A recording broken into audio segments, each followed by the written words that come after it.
Hello guys, good morning and welcome to my channel. Ngayon po ay magluluto tayo ng Sinigang na pusit. Ito po yung pusit na malalaki. Binalatan ko na siya kasi malansa yung balat niya. Then, nilamas ko siya sa asin para mawala talaga yung kanyang lansa. Ayan. Ito po ang ating mga kakailanganing ingredients. tomatoes,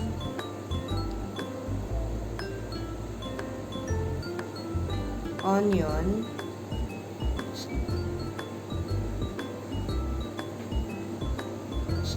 Ginger and siling pangsigang.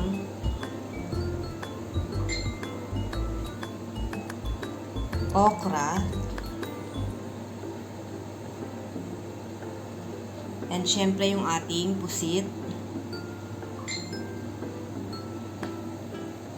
Lettuce and repolyo. Yung repolyo sinama ko na lang kasi sayang siya guys. Baka masira lang. Yan, yung lettuce. Kasi wala akong mabilhan na kangkong. Kaya lettuce ang ating ilalagay. Salt and pepper. And ang ating sitas, sinigang sa sampalok. Baka naman. Okay guys, umpisahan na po natin. Una guys, nagpakulo na ako ng tubig. Ilalagay natin ng sibuyas. And ang ating kamatis. Yan. Antayin lang natin na maluto yung sibuyas at kamatis. Kailangan nilusak na lusak yung ating kamatis para mas malasa. Yan guys, antayin lang natin siyang maluto. Pala guys, ilalagay na natin ang ating luya. Kasi yung luya is pampatanggal din ng lansa. So, ayan guys, dudurugin natin yung ating kamatis para mas malasa siya. Kailangan natin siyang durugin para lumabas yung lasa ng kamatis. Ayan, ganyan lang guys, dudurugin lang natin ng mabuti. Ayan. Masarap lalo guys pag maraming kamatis, yung sinigang. Kaya ako nilagay ko 2 malaki para mas malasa. Amoy sinigang na nga siya, kamatis at sibuyas pa lang yung nilalagay natin. Amoy sinigang na kaagad dahil sa kamatis. So yan guys, lusak na yung ating kamatis. Ngayon ilalagay na po natin ang ating pusit. Ayan. Lagay na po natin ang ating pusit. Yung pusit natin is hinugasan natin mabuti. Tinanggal natin ang balat. Hinugasan natin sa asin para matanggal yung lansa. Ito yung malalaking pusit guys. Kasi pag yung maliliit is mangingitim siya, mangingitim yung ating sabaw. Pangit tingnan. Isabay na natin yung ating okra. Yan. Kasi yung okra is medyo matagal din lumambot. So, isasabay na natin ang ating okra. Hindi ko na tinanggal yung ulo ng okra tsaka yung buntot kasi maliliit lang yung okra. So, sinama ko na siya. Ayan. Antayin lang natin siyang lumambot. And guys, lagay na rin po pala natin ang ating asin at paminta. Yung asin at paminta depende sa inyong panlasa guys. Ako kasi ayoko na masyadong maalat. Yan, then mix. Yan, tayin lang natin siyang lumambot at maluto.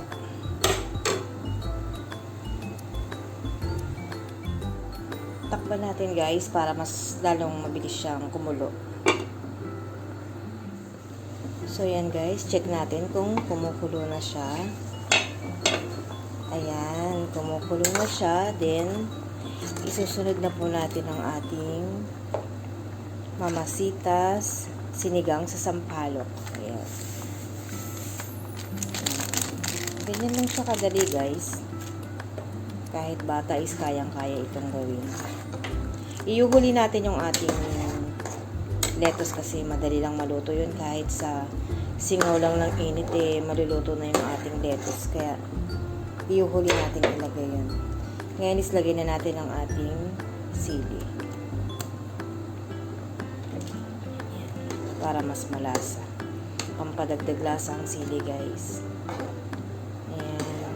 Ayan, ang ganda rin niya. Oh. Parang pork, diba? Parang baboy, pero pusit siya.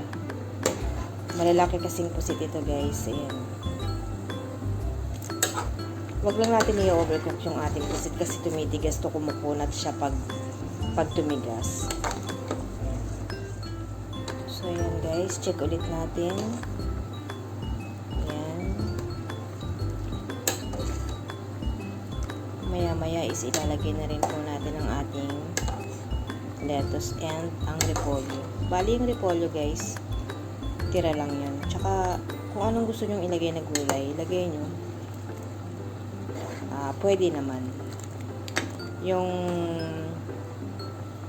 aking repolyo is nangihinayang lang ako baka mabulok, kaya ilalagay ko na rin siya dito sa ating sinigang. Sarap, guys. Ayan, guys, ilalagay na natin ang ating, kasi luto na yung ating okra. Ilalagay na natin yung ating lettuce and ang ating repolyo. Konti lang yung repolyo kasi tira ko lang yan. Mas maraming gulay, guys, mas masarap kasi gulay pa lang is ulam na.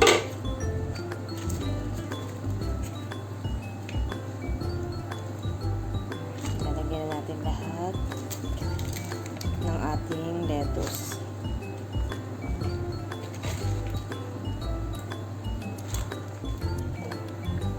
Pasensya na, guys, medyo magdalaw ang aking video ngayon kasi hindi ko makita yung aking tripod. Kaya hawak ko lang siya. Alam naman, baguhan pa lang tayong vlogger, wala pa tayong mga cameraman. Wala pa tayong pambayad sa ating cameraman. Kaya sariling sikap, guys, para sa ating channel. So ayan.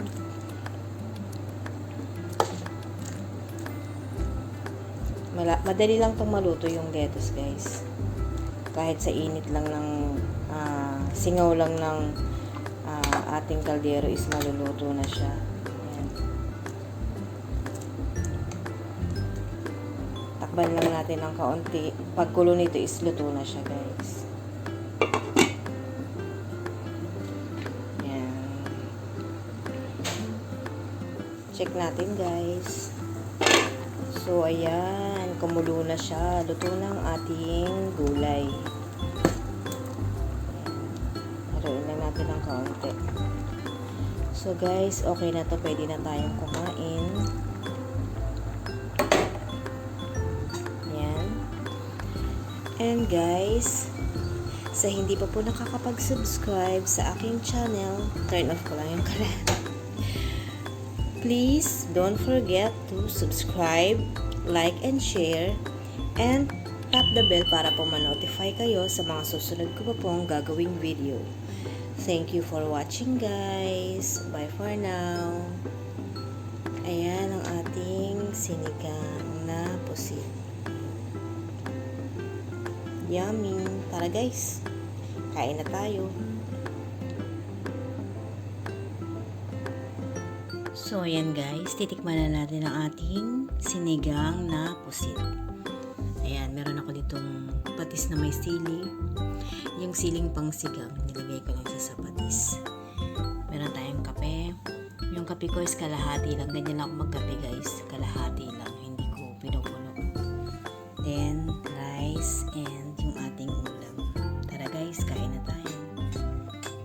Kain tayo, guys.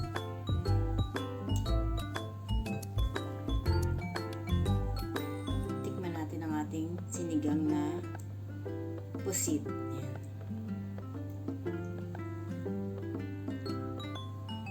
Tinimihan ko siya ng gulay, guys, kasi mahilig ako sa gulay.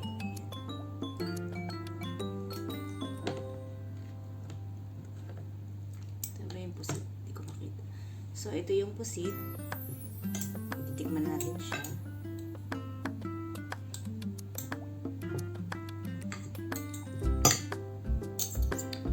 Then, sausawan. Patis na may sili.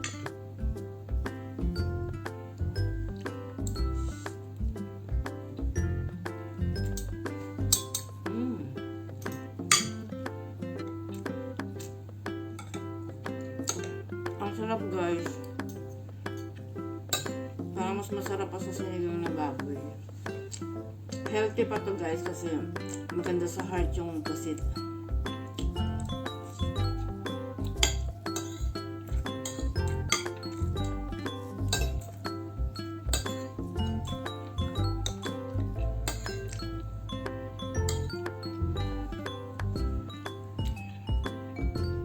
Malasa siya. Masarap talaga.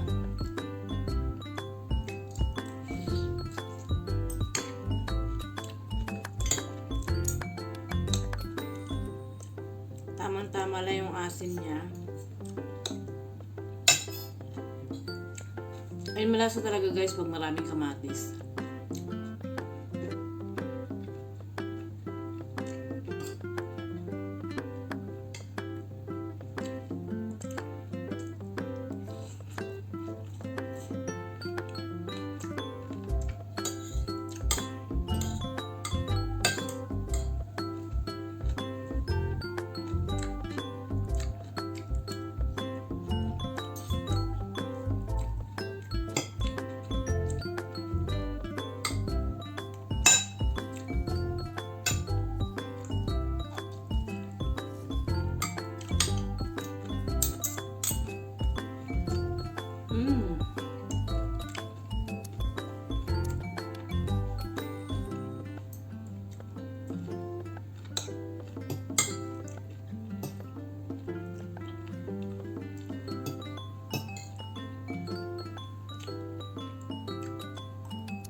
So yan guys, sobrang sarap yun talaga. Try nyo gawin sa bahay nyo, pagluto nyo yung pamilya nyo. Pusit na sinigang, ang sarap niya. Mas masarap pa siya sa pork. And healthy pa guys. And sa hindi pa po nakakapag-subscribe sa aking channel, please don't forget to subscribe, like and share, and tap the bell na rin po para ma-notify kayo sa mga susunod ko pa po ang gagawin ko video. Thank you for watching guys. Bye for now.